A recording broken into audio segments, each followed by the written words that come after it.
Adiong to provide his quick reaction to the paper entitled Pag Sumadya, Defending Peace and Sustaining Moral Governance.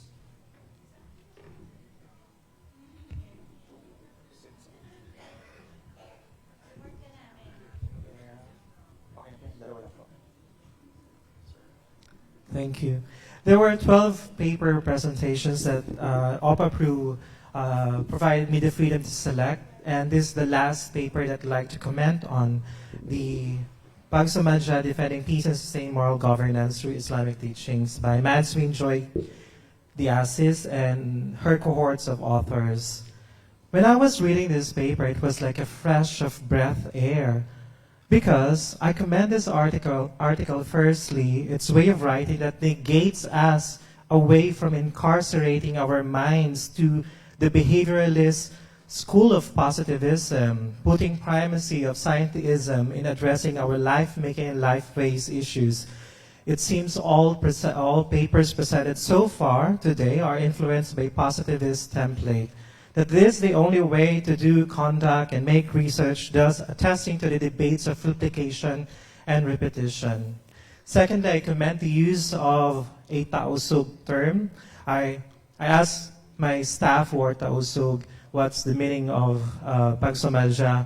And also, I also have a staff. Actually, CAB is also my staff under the Bangsamoro Parliament Policy Research Legal Services. So thank you for inviting us here. They told me that it's kind of a decolonial construct revolving the centrality of the study and community dialogue among Muslim scholars in Tawi-Tawi. Now, I have a confession to make. I have an intellectual bias to decolonial scholarship, to decolonial research methodologies, na hindi lang mga akademiko ang merong monopolyo sa pagsasagawa ng pananaliksik. Bigyan rin natin ng tuon ng pansin ang ating mga community leaders, ang mga IPs, na sila rin ay may kanya-kanya ring pamamaraan kung paano pagsasagawa at pag-create ng creation of knowledge, production of knowledge, mga kaalaman at karunungan na galing rin sa kanilang mga karanasan. So like, tuwang-tuwa ako pag nakakabasa ako ng mga Bangsasug, Bangsamoro, Bangsasama, Kapampangan Studies, Cebuano Studies, Bicolano Studies, Cordillera Studies sa UP Baguio, at mga katutubong pamamaraan ng pagsasagawa at pag-create ng knowledge creation. Medyo masyado na tayo influensya ng positivism, and this template seems kind of boring to me. So this Pag Sumadya, which can be translated according to my tausug staff into gathering, meeting good events, strengthening good relations, or reconciliations and the likes. But here in this article, it is loosely translated as a community dialogue which desires to attain respect for the diversity of opinions within the community.